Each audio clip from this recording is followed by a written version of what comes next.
Mateo capítulo 16, 13 al 17. Mateo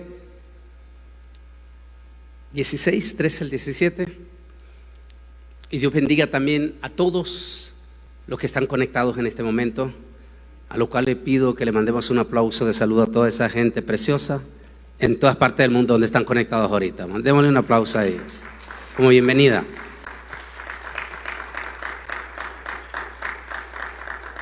Al llegar Jesús a la región de Cesarea de Filipo, es decir, eso es pegado, muy pegado, allí por la parte que comparte Siria y Líbano, o el monte Hermón.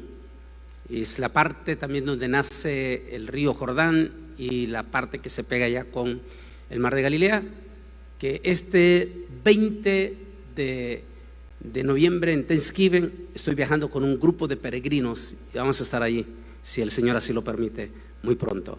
Dice, y preguntó a sus discípulos, ahí cerquita del monte Hermón, ahí cerca, a las orillas de las aguas del río Jordán, diciendo, ¿quién dicen los hombres que es el Hijo del Hombre? Esa palabra, acuérdese, Hijo del Hombre. Ellos dijeron, unos Juan el Bautista, otros Elías, otros Jeremías o alguno de los profetas. Y él les preguntó, ¿y vosotros quién decís que soy yo? Respondiendo Simón Pedro dijo, tú eres el Cristo, el Hijo del Dios viviente. Acuérdense esa palabra, Hijo de Dios. Entonces respondió Jesús, bienaventurado eres Pedro, o Simón, hijo de Jonás, porque no te lo ha revelado carne ni sangre. Acuérdese, carne y sangre. Aquellas personas que todavía dudan de la deidad de Yeshua, de Jesús, es que posiblemente esas personas nunca han nacido de nuevo. Es decir, nunca han conocido a Jesús en lo profundo de su corazón. Dice, no te lo ha revelado carne ni sangre, sino mi Padre que está en los cielos. Oremos. Amantísimo Dios y Padre celestial, estamos ante el grandísimo trono de tu presencia para darte las gracias por esta santa y bendita palabra, y te pedimos que bendiga a cada una de las personas que va a estar recibiendo esta palabra, incluyendo a los que se nos están conectando en las líneas, Señor, en las redes sociales. Asimismo, reprendemos todo espíritu maligno que utilice cuerpos humanos en las redes sociales para robar, distraer este mensaje a las almas que se están conectando en nuestros muros, Señor. En el nombre de Jesús, bendice esta palabra y que no regrese a usted vacía, Señor. Amén y amén. Amén. Pueden sentarse.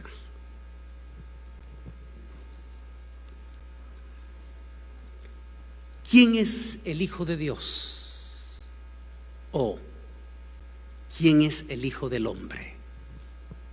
Ese es el tema que quiero preparar con ustedes. Apenas anoche me pidió el pastor Obi que estuviera con ustedes. No estaba en mi programa y el problema es que tampoco les puedo decir que no. Entonces, ni modo, así que tengo que estar con ustedes. Y trabajé en esta segunda parte del tema que una vez se los prediqué a ustedes. ¿Quién es Jesús? Esa fue la primera parte. Pero dado la enorme polémica que está suscitando en las redes sociales, en especial por esta pandemia donde la inmensa mayoría de nuestros evangélicos se está alimentando en enormes cantidades de multitudes de enseñanzas, entre comillas, de la Biblia en las redes sociales. Y el problema es que muchas de esas enseñanzas no vienen de gente que no son evangélicos, o algunos son evangélicos resentidos, o otros sencillamente ni siquiera han estudiado. Tenemos predicadores en las redes sociales que son súper expertos sin haber ido a ningún solo instituto bíblico, simplemente se alimentan de multitudes de información de las redes sociales y se presentan como que fueran las últimas Coca-Cola del desierto. Eso es un peligro, porque agarran un pedazo de aquí, otro pedazo de allá y tocan el tema que ellos consideran sensacionalista para los evangélicos. Es muy peligroso, porque no tienen una formación teológica contundente. Es como nuestros enfermos, que en lugar de ir a consultar a un médico que es experto en medicina y que para eso se ha quebrado la cabeza por años para estudiar medicina, no, dicen: yo no confío en los médicos, mejor voy con el curandero. Y tal vez a lo mejor le va a dar algún remedito ahí de algunas cuantas hierbas allí, a lo mejor le cae bien. Pero ¿qué tal si no le cae bien? Y no hay ninguna garantía. Es exactamente, el pueblo evangélico debe de tener mucho cuidado de qué se está alimentando.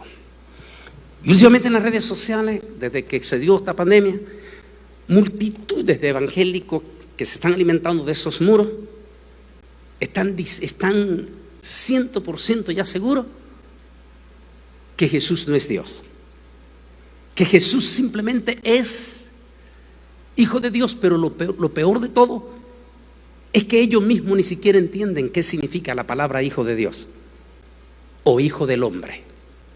Y por eso es que quiero tocarlo en este momento.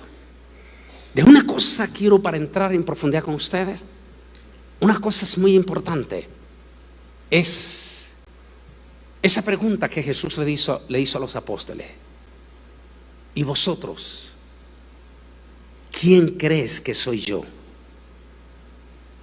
A Jesús no le importaba en ese momento, en ese instante, la multitud, sino sus discípulos, los que están dentro de Él, los que son miembros de Él, los que formaban en ese momento como parte del cuerpo de Cristo. A ellos fue la pregunta directa: ¿y ustedes quién creen que soy yo? Es muy importante que ustedes entiendan en lo profundo de su corazón. Nunca olvido, era en aquel entonces un predicador jovencito, muy joven, en mi tiempo, y había un pastor tremendo, pero tremendo pastor. Era famosísimo este pastor, de los grandotes, preparado y todo.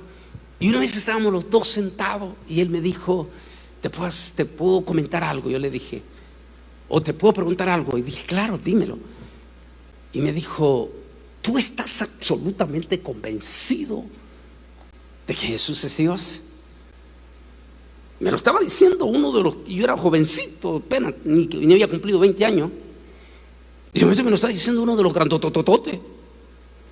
Y cuando él me dice eso, sin titubear, y lo digo delante del Altísimo en cuya presencia estoy, sin titubear le dije: no tengo la más mínima duda en mi corazón.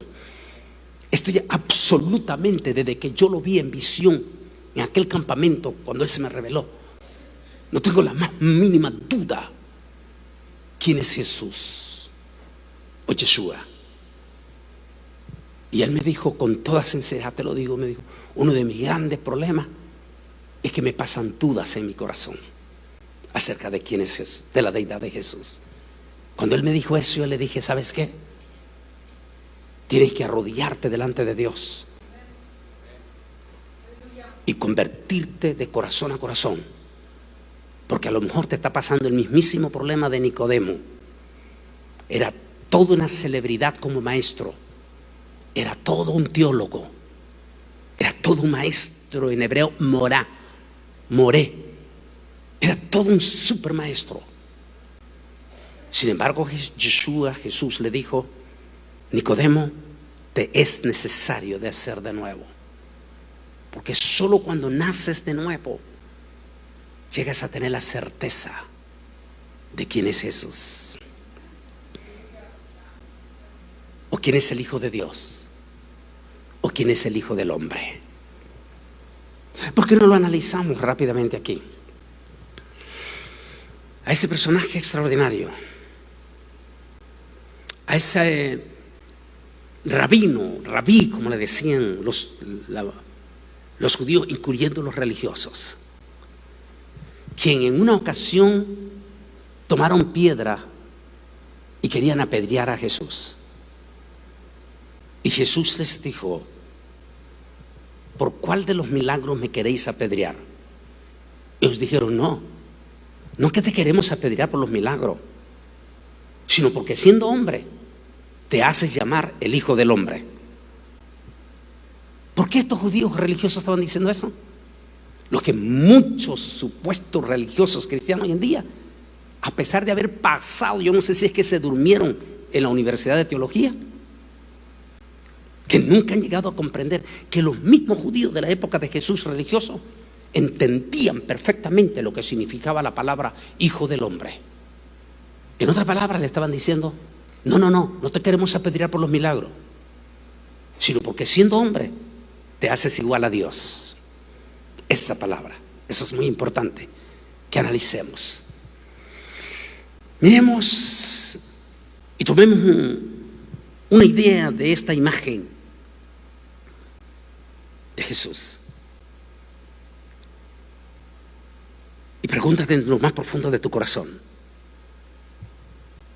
¿quién es Jesús? Porque si estás diciendo, como dicen estos murales, que Jesús es la primer criatura hecha por Dios, oiga bien, que es la primer criatura hecha por Dios, y que por lo tanto Dios compartió su gloria con su primera criatura.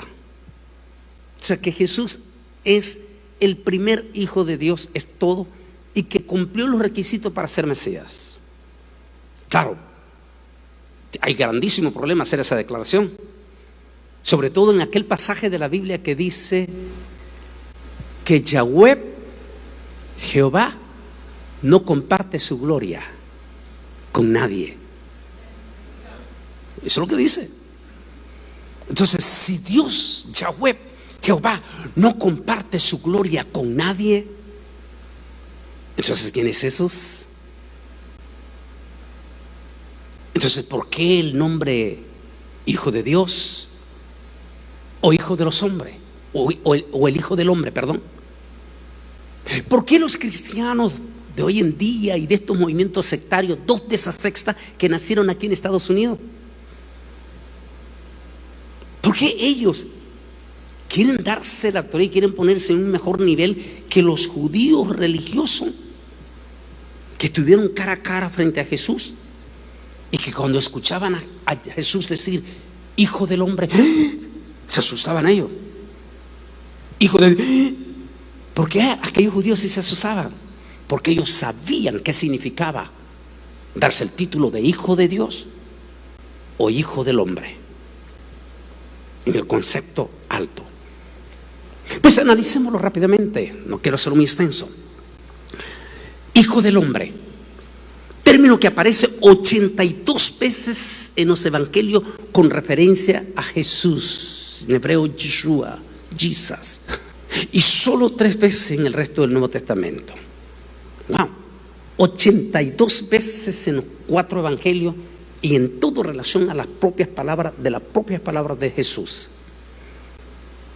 Y aquí están las citas de los evangelios, perdón, del resto del libro del Nuevo Testamento. En los evangelios solo Jesús lo usa. Mire, solo Jesús, el propio, fue su boca lo que él lo dijo, a excepción de Juan 12:34, era la manera en que prefería denominarse a sí mismo y a su ministerio mesiánico. Y ya vamos a ver por qué. Porque el concepto mesiánico en aquel momento conllevaba cierta declaración política, y había un imperio que era la bota imperial que estaba sobre los judíos, y ese imperio no aceptaba ninguna declaración política de ningún líder judío que se levantase, porque eso significaba para los romanos como levantar al pueblo en rebelión. Entonces, para evitar por lo sensible que estaba el pueblo de Israel ante la imposición del imperio romano, Jesús evita hacer con su propia proclamación la palabra Mesías, Hamashiach hebreo. Hay 3 posibles fuentes en el Antiguo Testamento acerca de esa palabra hijo del hombre. Es sinónimo de varón en la frase el hombre o el hijo del hombre. Salmo 8:4, tremendo, siempre lo he citado. Cuando dice: oh Señor, ¿quién es el hijo del hombre para que lo haya puesto? Todo lo pusiste bajo sus pies, dice el salmista. ¿Quién es él? ¿Quién es él? Dice el rey David, quien vio su gloria. Lo has hecho un poco menor que los ángeles. ¿Cómo es posible que muchos evangélicos no alcancen a entender eso? Dice: lo has hecho un poco menor que los ángeles. ¿Por qué un poco menor que los ángeles? Porque los ángeles son seres sobrenaturales, pero el ser humano no es sobrenatural. Por eso el rey David dice: lo has hecho un poco menor que los ángeles, o sea, lo has hecho un mortal. Y sin embargo, todo lo has puesto bajo sus pies. ¡Qué profundo! Ese salmo es preciosísimo. 2, es el nombre especial con que se designaba a Ezequiel también, que era un prototipo de Yeshua, de Jesús, y a Daniel también. En 8:17 usa esta palabra. Es un personaje celestial y apocalíptico que desciende del cielo para tomar el poder de los reinos del mundo al final de la historia. Dice Daniel, cuando Daniel está viendo ese escenario en la visión, y está viendo, y él menciona la palabra el anciano de día, y ve multitudes en el cielo de seres celestiales. Creemos que ahí está viendo él la iglesia, el pueblo de Israel. Y en ese momento dice que vio al Hijo de los dioses, al Hijo del hombre, utiliza la palabra en el otro concepto. También se encuentra en 2 escritos judíos apócrifa del periodo intertestamentario. Sobresale sin lugar a duda ese nombre en el libro de Enoc. Enoc es el que más resalta en su experiencia de las santas decenas de seres angelicales que experimenta Enoc en su libro. Y entre esos seres angelicales y principados angelicales celestiales que bajan, que muestra Enoc dice que miraba al Hijo del Hombre. Es uno de los más fuertes que lo toca ahí. Y por supuesto también en el otro libro de apócrifo de Enoc. Dice: muchos eruditos aceptan la referencia en Daniel como fuente del uso del término para el Señor, y creen que al usarlo al usar el nombre Hijo del Hombre, automáticamente los judíos, sobre todo los religiosos, lo conectaban con Mesías. Entonces, en el término, para los romanos no, para los gentiles, ellos no entendían eso, ellos solo entendían las palabras políticas. Pero cuando para los religiosos la clave de Mesías también era Hijo del Hombre, al decir Hijo del Hombre estaba diciendo: yo soy el Mesías. Y los judíos religiosos en aquel momento, que no, porque recuerda que ellos no pueden detectar, no pueden descubrir quién era Yeshua. Entonces se asustaba. El Hijo del Hombre, o sea, el Mesías, el Dios manifestado en carne, decía. Entonces de ahí que el impacto que ellos se daban al hacer esta declaración. Pero quienes oían a Jesús se sentían perplejos al escuchar el término, ya que Mesías tenía que venir de la línea del rey David. Recuerde que muchos de los judíos ni siquiera se daban la tarea de indagar del nacimiento de Yeshua, Porque para ello, según el Mesías, tiene que ser de la realeza. O sea, tenía que ser uno de los príncipes, por lo menos uno de los grandotototototes sacerdotes que estaban en el templo, que tal vez tenía descendencia de David. Ellos nunca imaginaron que un nazareno, que dicho sea de paso, había nacido en Belén y cuya madre venía de la casa del rey David. Ese es el problema. Como digo, con todo respeto, déjeme decirlo, que es donde toco en profundidad en el capítulo 4, en especial capítulo 5 de mi libro Israel al filo de la profecía. Y siempre digo en este libro, quienes descuidan la historia están condenados a cometer los mismos errores del pasado. A veces es importantísimo, antes de abrir nuestra boca o hacer nuestros comentarios negativos en las redes sociales, primero indaguemos, investiguemos. Si los judíos de aquel momento, antes de dudar si Jesús era el Mesías o no, y que pues no, es que tiene que ser de la casa de David, bueno, preguntaran entonces, se acercaban a Yeshua, ¿dónde naciste? No, es nazareno. ¿Y qué ha de salir? Dijo en su momento Natanael, ¿y qué bueno ha de salir algo de Nazaret? Es decir, a veces juzgamos a la ligera, no indagamos, no preguntamos. Si tan solamente ellos, antes de rechazar a Jesús era el Mesías o no, simplemente se hubieran acercado y a preguntarle, Yeshua, ¿dónde naciste tú? ¿En Nazaret? Bueno, yo me quedé en Nazaret, pero yo nací en Belén. Mi madre era judía, de la tribu de Judá, de los hijos del rey David. Así de sencillo. Pero sigamos profundamente. Por eso digo que es muy importante tener esa revelación profunda del corazón. Me fascina esa expresión que le da el Señor Jesús a Pedro. Dice, bienaventurado Pedro, y eso es para todos los que nunca dudan quién es Jesús. Cuando le dice, bienaventurado Pedro, dichoso eres Pedro. Porque al hacer esa declaración tú de lo más profundo de tu corazón, aquel que recibe sin duda a Jesús en su corazón, es una revelación que viene directamente del Espíritu Santo, Ruach Kodesh en hebreo, al corazón. Y al venir directamente de Ruach Kodesh, del Espíritu Santo, no hay nada de duda en el corazón. Pero si muchos de los otros evangélicos son evangélicos religiosos, siempre utiliza a esas personas cuando que antes de ser evangélicos eran tremendos fieles católicos. Después se cansaron de ser católicos y se hicieron evangélicos y se hicieron buenos evangélicos. Pero después se cansaron de ser evangélicos y ahora quieren ser judíos mesiánicos. ¿Y qué van a terminar pasado mañana? La respuesta es sencilla. Nunca se convirtieron. Cambiaron de religión, de católico a evangélico, de evangélico a esto ahora y a pasado mañana ¿qué?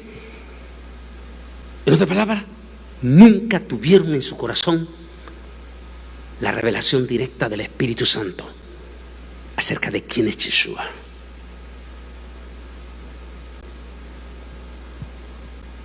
¿Lo tienes tú? ¿Lo tienen ustedes? ¿Estarían absolutamente seguros ustedes como Juan el Bautista?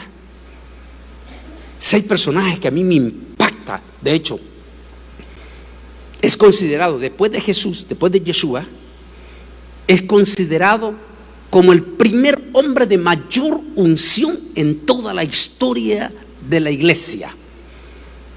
O sea, en cuanto a la historia de la iglesia. Después de él es Pablo. Y él es considerado Juan el Bautista, ese hombre que dice la historia que cuando ese hombre predicaba, no, lee los evangelios usted, y que no era un mensaje suavecito, light, no, era un mensaje un poco tosco, fuerte, generación de víboras, imagínate, decir así, generación de víboras. hacha está puesta a la raíz de los árboles. Árbol que no da fruto será cortado. Pero dice, léalo usted en Lucas, dice que cuando Juan comenzó a predicar, el corazón de esa gente comenzaba a compungirse. A compungirse. Solo hay 2 hombres en la historia del cristianismo que dicen que reaccionaban en su corazón y pegaban grito: Juan el Bautista y el famoso John Hus.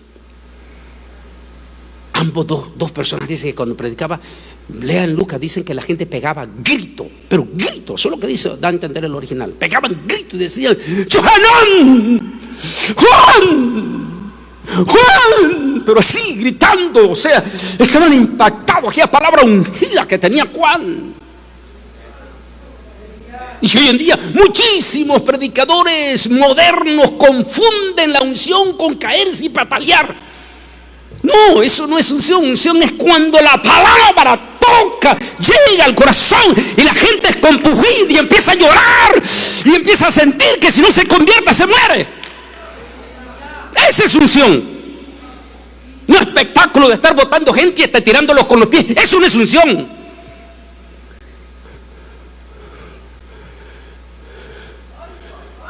Pegaba grito. Wow, qué clase de unción tenía ese hombre, ¿verdad? El otro dicen que así era John Hus. La gente empezaba a pegar gritos. Dicen que cuando predicaba John Hus, pegaba gritos y decían: John, necesito convertirme. Qué lindo. A los predicadores que nos están viendo en las redes sociales, trata de que la palabra que predique lleve unción que cale el corazón del alma, porque la Biblia dice que la palabra de Dios es espada de 2 filos que penetra hasta partir el alma, las coyunturas y los tuétanos. Ese hombre, una idea que tenemos ahí, aquel momento cuando él ve a Jesús, a Yeshua, cuando él lo bautiza. Yo tengo, algunas veces les he compartido a ustedes aquí, qué impresionante. Solo lo que alguna vez hemos tenido en ayuno, en oración, ese toque de Jesús, podemos un poquitito entender lo que Juan experimentó ese día. Yo lo digo de esta manera: está Juan, como todos los días, acostumbrado a bautizar, qué sé yo, 100, 200, 300 personas por día, cuando de momento se acerca un judío. Cuando ese judío llega a solo 2 metros de él, el corazón de Juan empieza a latir, empieza a experimentar algo que no había pasado con toda la multitud de judíos que él ya había bautizado. Y conforme se va acercando a aquel judío sencillo, humilde, aquel nazareno, se acerca donde él, Juan se queda mudo. ¿Le ha pasado alguna vez a usted cuando siente la presencia de Dios tan grande? Si le ha pasado eso que a veces no puede ni hablar, se queda como mudo. Juan se queda como mudo y se va acercando y le dice Jesús: Johanán, bautízame, Johanán. Yo me imagino en aquel momento empieza a temblar él y le dice: yo necesito ser bautizado por ti y tú vienes a mí. Y le dice Yeshua: bautízame, Juan, porque es necesario que cumplamos la Escritura. Yo me imagino que cuando Juan toma a Yeshua ahí en el río, esa cosa caliente que le cae a uno en todo el cuerpo, la presencia del Espíritu Santo que se te va hasta las plantillas de tus pies. Lo digo por mi experiencia el día que acepté cuando fui bautizado el Espíritu Santo. En ese momento Juan está bajo esa llenura. Y mientras lo está bautizando, de momento ve venir, dice, ahí lo dice con su propia palabra, ve venir a Ruach Kodesh en forma de paloma y se posa sobre la cabeza del Divino Maestro.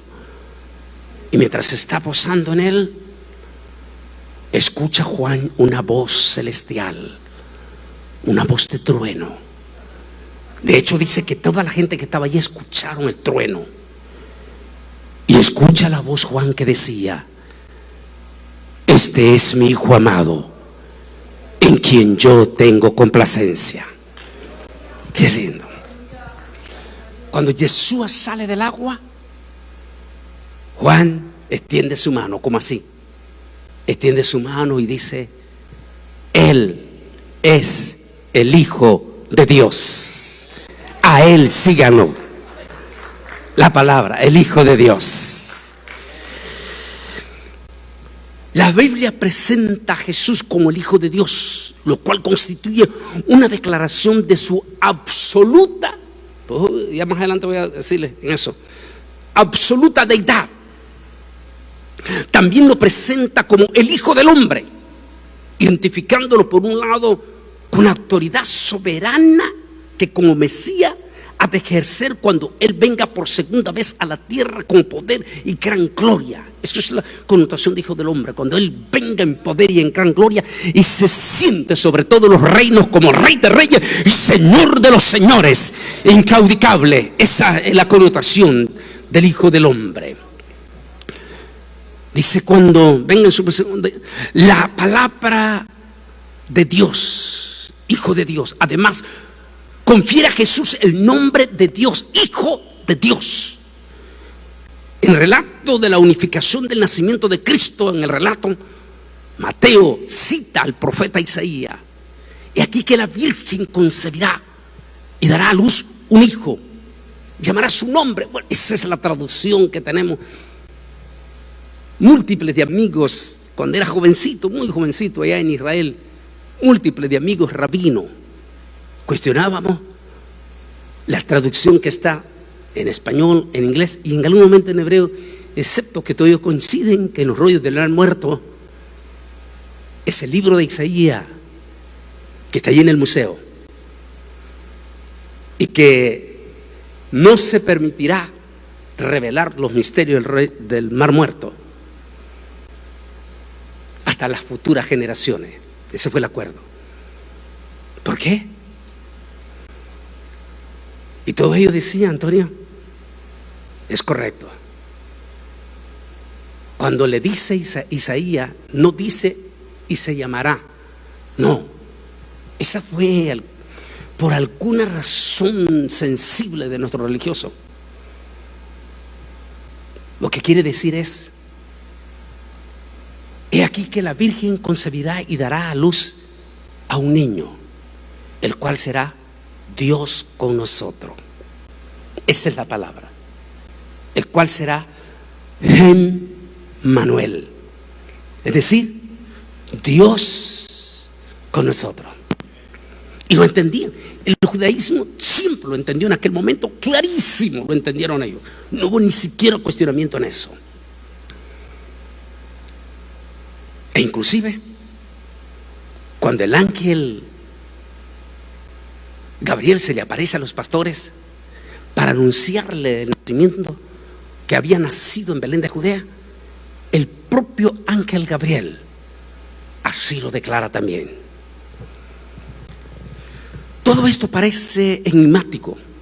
Los mismos eruditos luchan por encontrar el verdadero significado del término. Es posible, sin embargo, que Jesús usara esta frase poco comprensible para indicar su mesianidad y a la vez evitar el término Mesías, que ya le dije al comienzo, estaba bajo la bota de un imperio político romano que no toleraba a ningún otro líder que no fuera romano. La palabra Mesías para los romanos era una declaración política. Qué interesante. porque todos los teólogos en escatología, e inclusive con todo respeto lo explico en mi libro también, todo, incluyendo el actual Israel en 2000 años, están esperando a un Mesías en términos políticos, un libertador político. Así es que por la condición del imperio, la condición política, Jesús evita para no traer problemas a su propia nación y utiliza títulos como el Hijo de Dios, el Hijo del Hombre, para evitar usar la palabra, decir públicamente: yo soy el Mesías, públicamente. Porque inmediatamente los soldados romanos, que siempre andaban cerca, porque como él empezó a traer multitudes de judíos, los romanos estaban ahí cerca, como quien dice la CIA, Humberto. Y la CIA, la KGB, los jesuitas, poniendo el oído.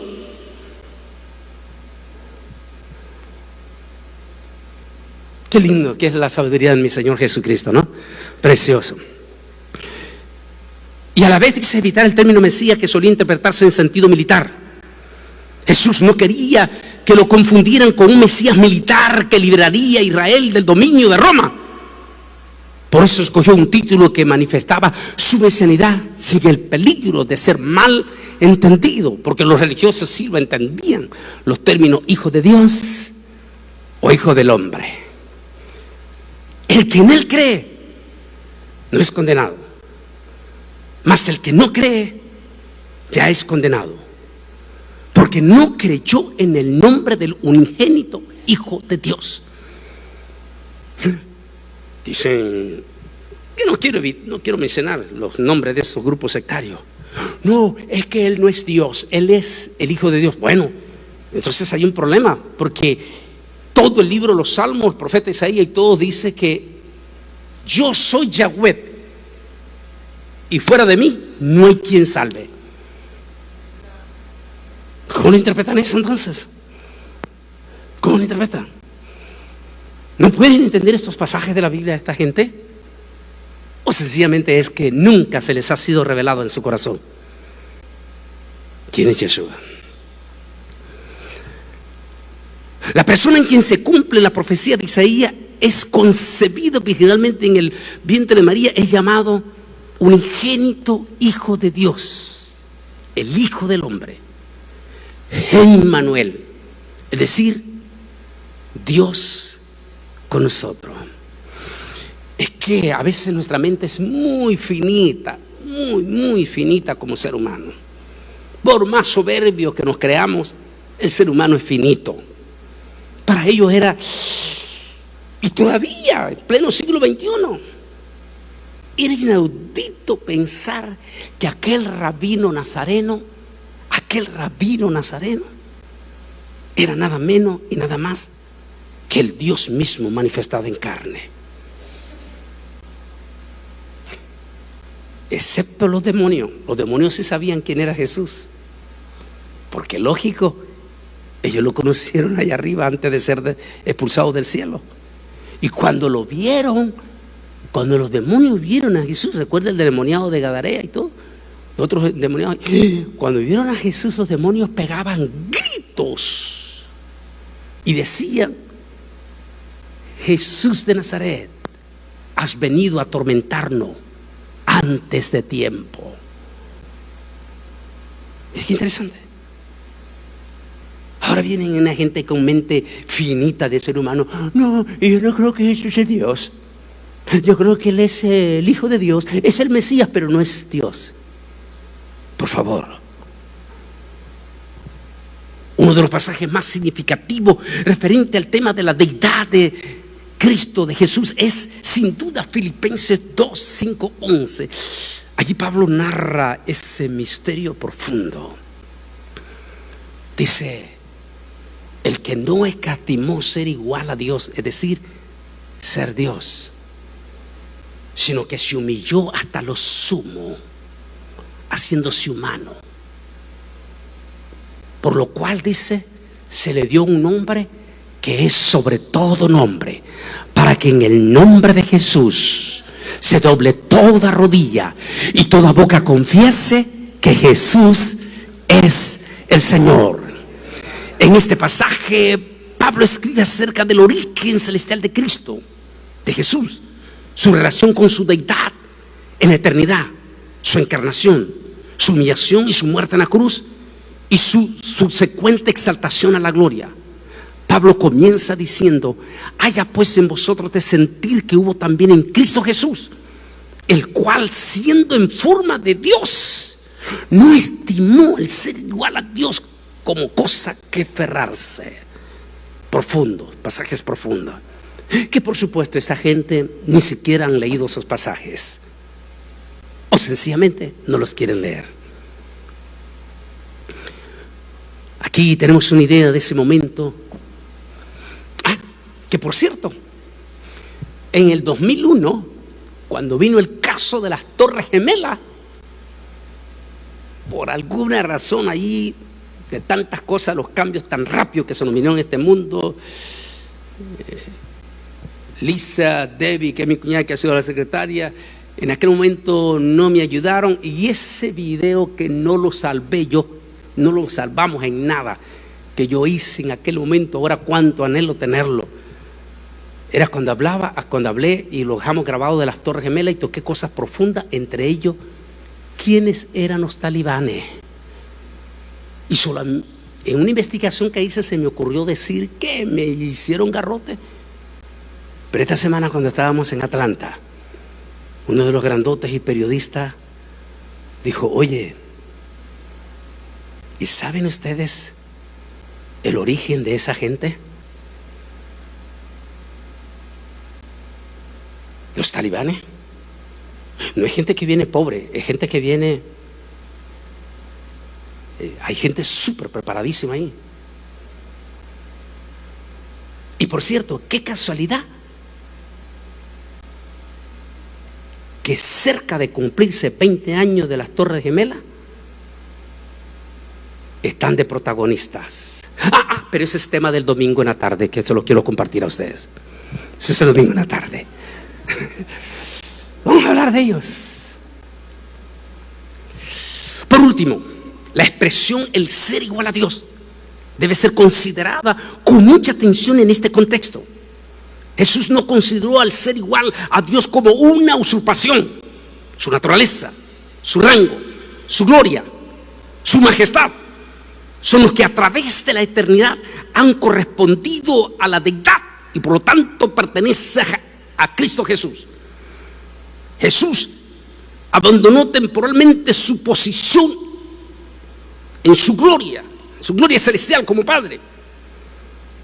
Para Cristo, el ser igual a Dios no era un acto de usurpación, como algunos piensan creerlo. En aquel momento los judíos pensaban que Jesús estaba usurpando ese título. O sea, ¿por cuál de todas las obras queréis apedrearme? No te apedreamos por los milagros. Pero no te queremos apedrear, no que lo apedrearon, no te queremos apedrear por los milagros, sino porque siendo hombre te igualas a Dios. O sea, Jesús nunca usó ese título como usurpación, nunca lo negó. Él nunca negó quién era.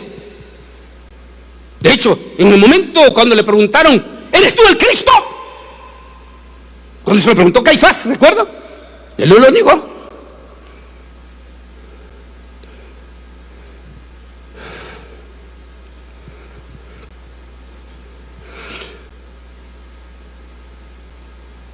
Como usurpación, la expresión ser igual a Dios denota que posee la misma naturaleza divina que el Padre posee. Cristo puede, por lo tanto, ser llamado Dios al igual que el Padre, sin que tal designación constituya una blasfemia. Ya vamos a llegar a la silla. Creo que no entiende. Ahora, yo justifico a nuestro pueblo de Israel por una sencilla razón. Porque Pablo dice que era necesario que a ellos se les endureciera el corazón o se les cerrara el entendimiento.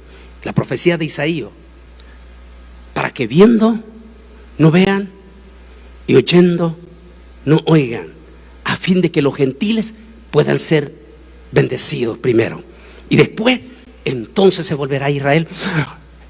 Zacarías. Y al final mirarán al que traspasaron y todo Israel caerá de rodillas.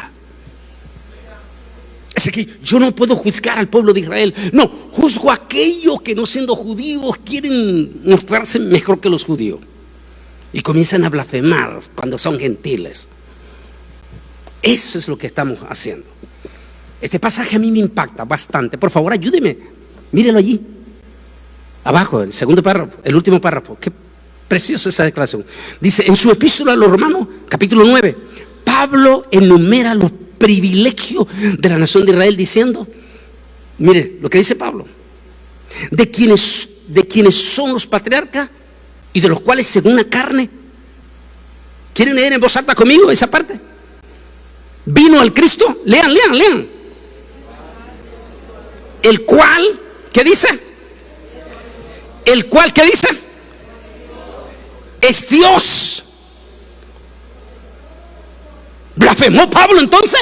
Ay, estos tipos se quieren poner más importantes que Pablo. ¿Quién era Pablo? ¿Quién es Saúl en hebreo? Era un rabino, miembro de los 70. Era de los grandotes. Ahora estos tipos que apenas acaban de nacer se quieren poner más importantes que Pablo. Miren lo que está diciendo Pablo ahí. Dice, el cual es Dios sobre todas las cosas, bendito por los siglos de los siglos. Amén. Romano, por favor apúntenlo, los que están en las redes sociales, para los elementos que niegan. Y aclaro que en esto no tiene nada que ver el pueblo de Israel. Estamos hablando de aquellos, como dice en los capítulos 2 y 3 de Apocalipsis, a los que se dicen ser y no lo son, y que quieren ser más y no son. Romanos 9:5. Mire ese precioso pasaje, porque quiero eso después pasar ya exactamente al ejemplo.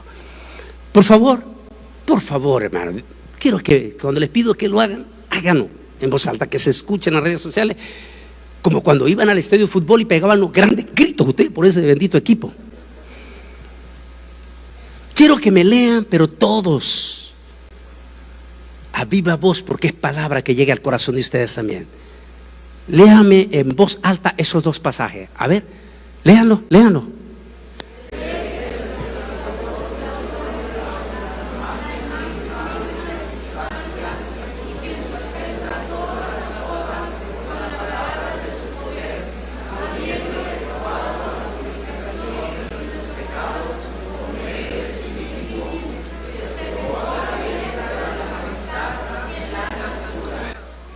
Esa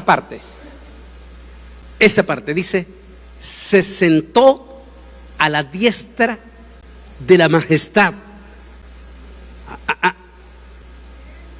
Todititititito los evangélicos, y ni se digan los religiosos, nunca han entendido esa parte.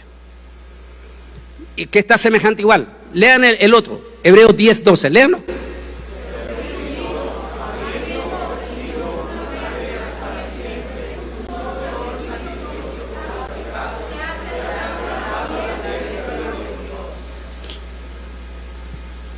Vienen los que no tienen revelación de Ruach Kodesh en su corazón. Es que Jesús no puede ser Dios, porque si fuera Dios, entonces ¿por qué está sentado a la derecha del Padre? Por favor, estudien la palabra. Desde el Antiguo Testamento, el concepto hebreo de la palabra diestra. En la traducción, en español, en inglés, en todos los idiomas, y en hebreo simple significa derecha. Pero en hebreo profundo es más que simple mano derecha. Y la respuesta está allá. Y dice que no habiendo otro sacrificio que ofrecer, se ofreció a sí mismo él como sacrificio perfecto, como el Cordero perfecto. Y después de haberse ofrecido como sacrificio perfecto, murió y resucitó, dice el libro de los Hebreos, al tercer día. Y después de haber resucitado, volvió a las alturas. Así dice, volvió a las alturas, dando a entender, volvió de donde había descendido. Volvió a las alturas, a las alturas. Y miren lo que voy a hacer. Y dice, y se sentó, allá está, mire, sobre su majestad. Diestra quiere decir deidad. Sobre su deidad, sobre su trono. Ese misterioso personaje, que explico en el capítulo 4 y 5 de mi libro Israel al filo de la profecía. Ese personaje, el capítulo 4, que Juan no describe ninguna persona. Y si vi sentado a un personaje sobre el trono, semejante al arco iris, a una piedra de jaspe, carnolina, no describe una personalidad humana, sino algo majestuosamente inexplicable. Y cuando llegamos al capítulo 5, cuando Juan está llorando o está compungido, digamos, porque en la multitud no había nadie, lo explico en profundidad, detalle por detalle aquí en este libro, capítulo 5. Entre la multitud no encuentra a nadie que responda a la pregunta del anciano, del arcángel: ¿quién es digno de tomar el rollo del que está sentado en la diestra, en el trono? En el trono.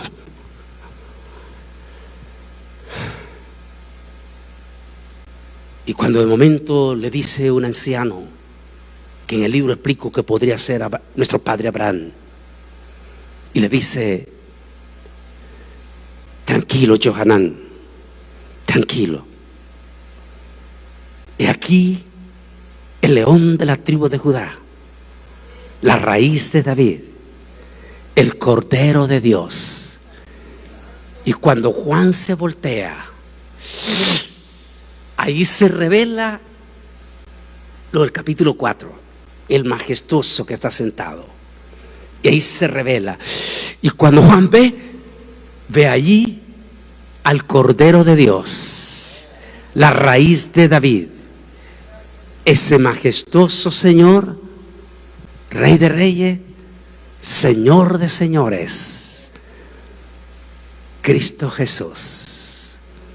¿Por qué no te pones de pie?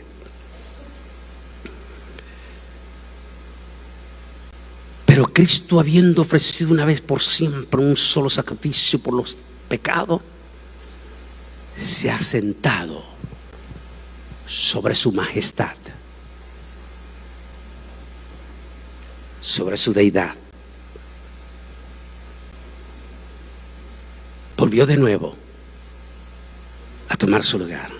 Es que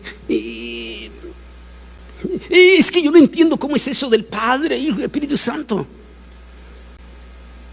2017, con mi gran amigo que ya está con el Señor, se nos fue en el 2019, allá en Israel. Fuimos allí en la parte interna del Muro de los Lamentos con un grupo de religiosos judíos. Yo fui testigo en sus lágrimas, en sus mejillas, cuando les expliqué. Es que Antonio, es que el Shema Israel dice: Shema Israel, Eloheinu, Eloheinu Echad. El Señor, nuestro Dios, el Señor uno es. Y ustedes dicen Padre, Hijo y Espíritu Santo. No entendemos. Y es cuando comienzo a decirle: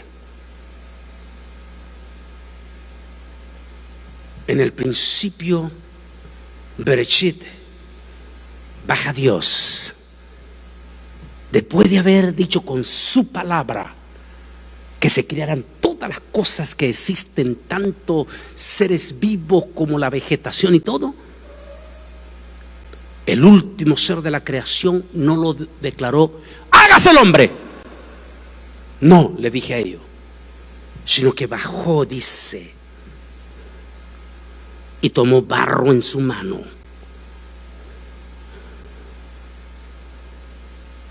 y creó al hombre a su imagen y semejanza. El único ser de toda la creación, el cual fue creado a imagen y semejanza de Dios. Y les pregunto a ellos: ¿ustedes tienen espíritu, Rubén? Claro, claro, porque así son ellos, los religiosos. Son muy, ¿cómo se dice? Extrovertidos. Sí, claro. ¿Y tienen alma? ¿Nefes? Claro que sí, si no, no estuviéramos aquí. ¿Y tienen cuerpo? Claro. Cuando yo dije eso, ellos me dijeron, se quedaron viendo. O sea que ellos ya se estaban dando la respuesta. Somos espíritu, alma y cuerpo. Y los tres, ¿qué somos? ¿Qué somos? Los tres somos uno, porque fuimos creados a la imagen y semejanza de Dios. Padre, Hijo, Espíritu Santo. Los tres son uno sobre la deidad de su trono, enamoradas celestiales. Mi hermano, mi hermana, ustedes que están en las redes sociales, dile a Jesús, dile al Espíritu Santo, Ruach Kodesh, que te revele, porque la revelación de ese misterio de Yeshua no es de carne ni es de sangre, sino que es una revelación que viene del Espíritu. ¿Ya le pediste al Espíritu Santo que te revele en lo más profundo de tu corazón quién es Jesús? ¿O simplemente vienes a la iglesia porque eres un religioso más? ¿Y qué va a pasar cuando te cansas de ser evangélico?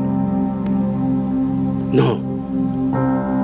Si vienes a la iglesia, vienes porque has tenido un encuentro con Jesús de Nazaret en tu vida y sabes que Yeshua, Yahweh y Ruach Kodesh es el centro de nuestra salvación. Amén. Inclina tu rostro. Amantísimo Dios y Padre celestial, te damos las infinitas gracias, Señor, por darnos el privilegio de creer en usted como nuestro Salvador, como el Hijo del Hombre, como el Hijo de Dios, como el Mesías, como el Dios manifestado en carne todopoderoso. Y que un día no muy lejano, como estamos viendo en esta imagen, tú aparecerás en majestad y en gran gloria para instalar tu reino sobre la tierra. Padre, bendice a cada hermano y a cada hermana que ha venido esta noche, a cada hermano, a cada hermana que están con respeto y temor en las redes sociales. Y ten misericordia de aquellos que con todo defienden sus preceptos religiosos porque no han tenido revelación en su corazón. Pero permita que a través de esta palabra tengan la sencillez de humillarse para que Ruach Kodesh, tu Espíritu Santo, les revele a ellos quién es nuestro Salvador. Te damos gracias, Señor. Te damos gracias. Y bendice a cada hermano, a cada hermana que está presente, y a cada hermano o hermana que están unidos en estas redes sociales. En el nombre de Jesús. Amén y amén.